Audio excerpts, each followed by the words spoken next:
Registers. Maybe you heard this name, register.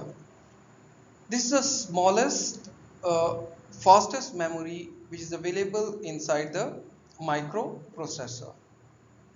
Or we can say that it is the high speed memory which is inside the CPU or microprocessor. The CPU contains number of registers. Why we use register? Registers are basically temporary storage unit, okay, which store your data or information that are being processed.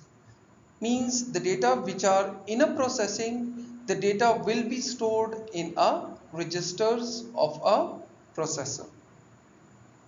So they are smallest memory inside a processor. The data is passed from register to the other parts of processor or to the memory during processing. Whenever the data is processing, so data move from one register to the another register, or it will move from register to the ALU and other components of the processor, or the data move from your register to the main memory of your computer.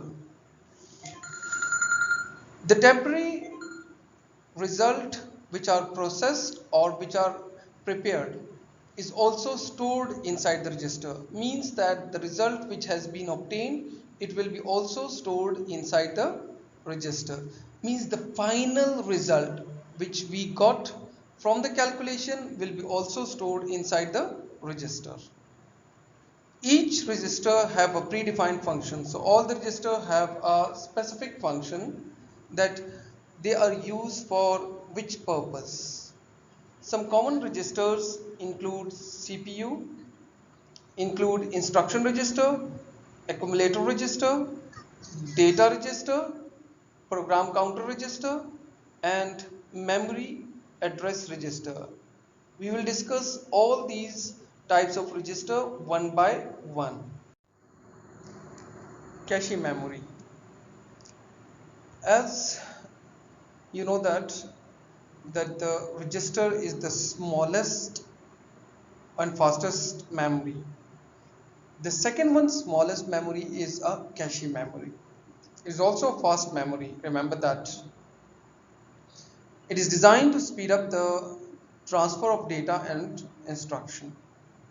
In old computers, we don't have a cache memory over there. If I'm going to talk about P1 computer and 386, 486, Intel 386, 486 computer, there was no cache memory. But later on in a P1 computer, P2 computer, they introduce a memory by name of a cache memory. This cache memory is located inside the CPU or close to the CPU. We can say that it is faster than RAM. Okay. The fastest memory which is there, that is a register. Second one is a cache memory, and third one is a main memory. Okay. So it is faster than RAM, and the data and instructions are stored inside it. But which type of data and instructions are stored inside a cache memory? The most frequently used data or recently used data will be stored inside the cache memory. If you see this block diagram, this microprocessor have the cache memory inside it.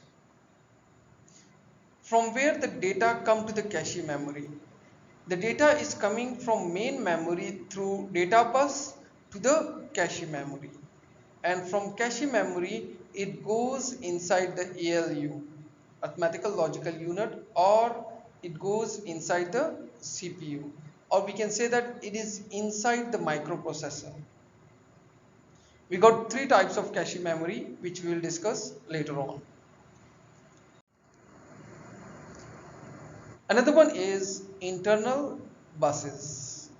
First of all, what is buses? A bus is a group of parallel wires used for transmitting data information from one part of computer to the another. So how components of computer are connected with one another? The components of computer are connected through buses. So these buses are used for sending and receiving data or information from one part of computer to the another part of computer. Or we can say that this provide a pathway for transmitting data information among various components of computer. Means that without these buses, components inside your computer cannot communicate. If ALU want to communicate with the CU control unit, so it needs some lines, it needs some path, it needs some ways through which the communication is possible. Or if your processor want to communicate with your USB, or your processor want to communicate with the graphic board, it needs some buses or lines through which the communication should be happened. These buses are found inside the microprocessor, and also they are available outside the microprocessor. Those buses which are inside the microprocessor, they are known as internal bus or internal buses. We got three types of buses inside the microprocessor, which are address bus, data bus, and control bus. If you see here, all the components of a microprocessor are connected with a buses.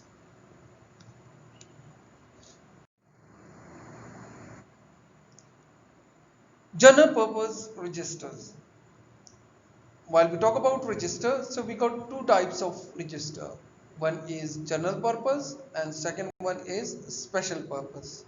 So first of all, we will discuss general purpose register. A general purpose registers are used for mathematical and logical operations. These registers are basically part of a ALU. They can store data and addresses. They are typically of 8 to 32 bit register. What these general purpose register are utilized for? They are utilized for arithmetic or mathematical and logical operations.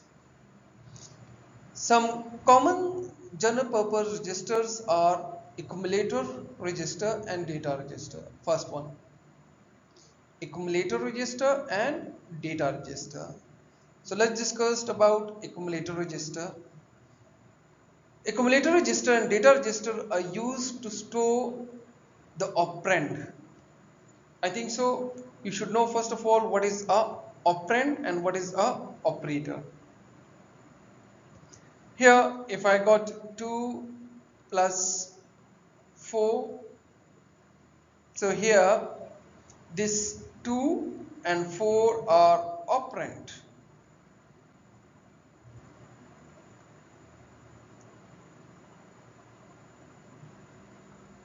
These 2 and 4 are what? Operand. And what is operator inside it? Plus is operator. Okay.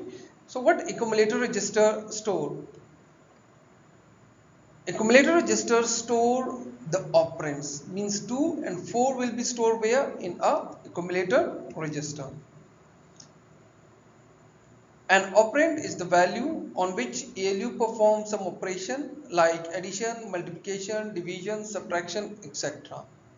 So these are the values on which the ALU perform some of the operations. Where these operand will be stored? They will be stored inside the register which are coming from a main memory. Right now, whenever this operation happened, it's like 2 plus 4 here. This 2 and 4 operand will be stored inside accumulator register. So I'm going to write AC here. This will be stored in one of the accumulator register, and this 4 will be also stored in a accumulator register. So from accumulator register, this data will be moved and goes inside the microprocessor, and inside the microprocessor they will be ALU will perform the addition. Once ALU perform operation, so it will create one result which is a 6. Right now, the result of the operation which is 6, it will be also stored in which register? Accumulator register. So the result is also storing in a accumulator register. The result of operation is also stored in a accumulator register. Then from accumulator register, the data is transferred to the main memory. Both registers can receive data from main memory, but only accumulator register can transfer data to the memory. The data which is going to the main memory, it will go through a accumulator register. Base register. What is a base register? Base register is used to store the base address location. It has some special addresses capability. It is also known as a index register. The another name which we provide for this register is what? Index register. Base is what? Basically it is the address. So it will store some special address capability, or it's also known as a index register. Third one is counter register. What counter register do for you? As you know that counter means it is used for counting or repetition. Okay, so a counter register is used for counting purpose. It acts as a counter for repetition or for loop. So this register work for what? Counter register used for counting purpose, and it work as a counter for repetition or for loop. So means that it is used for loop or for repeating something, counter register is utilized. Let's talk about some special registers, or we can say that special purpose register. A special purpose register are used to store the state of the program. State, remember I am using a word here, state of a program. So what these register do? It will store the state of a program. They are used to control, they are used by control unit to control the operation of a CPU. So these special registers will be utilized by whom? By a control unit. And control unit will perform the operations on different components of a computer. So these registers are utilized by a control unit. The operating system also uses these registers to control the execution of a program. They can also be controlled by what? By a operating system, or they can also be utilized by a operating system for the execution of program or for controlling the execution of a program. Some special purpose registers are as follows: instruction register, or we can say that IR register. The instruction register is used to store the instruction that are fetched from a main memory for execution. So what is storing inside it? Instructions. What is stored inside it? Instructions that are coming from where? That are fetched or coming from a main memory for execution. When you write some order or send some order, so it goes through main memory, and from main memory it goes to the register. So which type? When it is an instruction, when it is not a data, when it's an instruction, so it will be stored inside the instruction register. An instruction register holds the instruction to be decoded by the control units. Okay, once you get to know that these instructions are come inside the microprocessor, and inside the microprocessor it come to the control unit, then the instructions should be translated, that what this instruction means.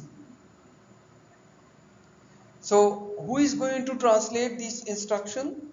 Control unit will translate this instruction. So the data is inside the instruction register. So not data, instructions are inside the instruction registers are there, which is coming from the main memory. But those instructions are not directly understandable by the CPU. So first of all, it should be decoded, or first of all, it should be in an understandable form. The time and control logic generates the sequence of a signal to execute the instruction. Once it is decoded, then it is execution. Its execution is happening.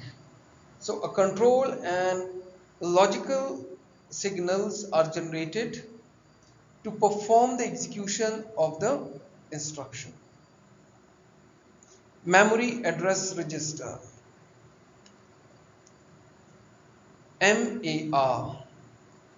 Memory address register is used to store memory address being used by the CPU. So what is there inside it? It stores the addresses of that data which are utilized or which are used by a microprocessor or by the CPU. So CPU store the addresses of a memory location in this register in order to read and write data to it. So how the microprocessor get to know that the data is coming from which part of a memory? Basically by storing the addresses of that location from where the data is coming from the main memory, and that address will be stored where? In a memory address register. Some other special purpose registers are memory buffer register. Here, buffer. Buffer is a small temporary storage area. Okay, remember that. The memory buffer register is used to store the data coming from the memory or going to the memory. If you remember, in a previous slide, we have discussed about the MAR, memory address register. Memory address register store the addresses, while memory buffer register, it will store what? Data, which is coming from the main memory, and by the data which is going to be stored in a main memory. So the difference, I think so you got that, what MAR doing, what MBR doing. Because whenever we are retrieving a data from a memory, so two things are going to come to the processor. One is its address and second one data. So address will be stored in a separate register, while the data will be stored in another register. The data will be stored in a memory buffer register.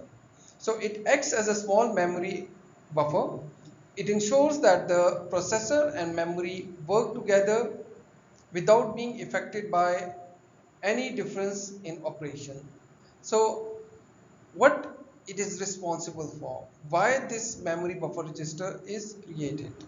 The reason is that when the data is coming from your RAM to the processor, so there should be some mechanism where the data should be stored. The data should be stored inside the MBR so that the operations will be not affected. The another one is program counter register.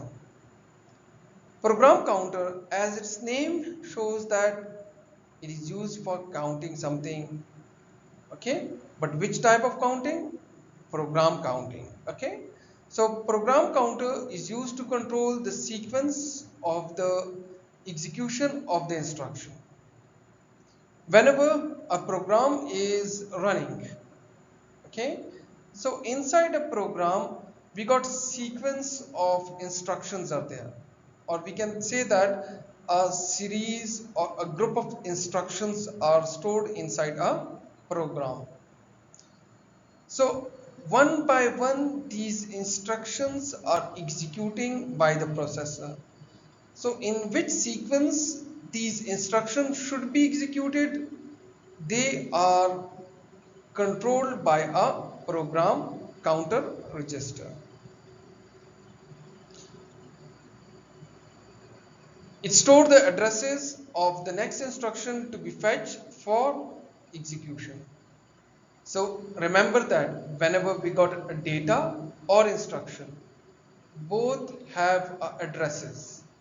So program counter store the address of the next instruction which need to be taken from the RAM and should be executed.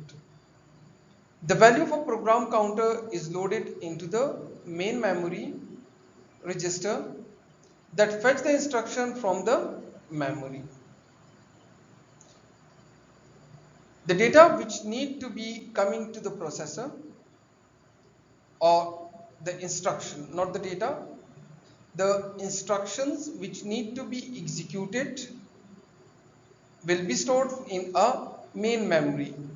So it will be loaded from main memory to the program counter register, and that instruction will go forward to the microprocessor or will be controlled by a control unit. So remember that special purpose registers are controlled by whom? By a control unit. The value of the program counter increase whenever the instruction is fetch. It now points to the next instruction. So whenever one instruction has been fetched, fetch means taken from the RAM, so then it will check it out, what is the next instruction. So then again it will approach the RAM and takes the another instruction and put inside the program counter register. So one by one the instructions are coming to the processor, and then it will go to the control unit, and control unit will decode those instructions, and then execution happen or control signal will be transferred to the other parts of the computer.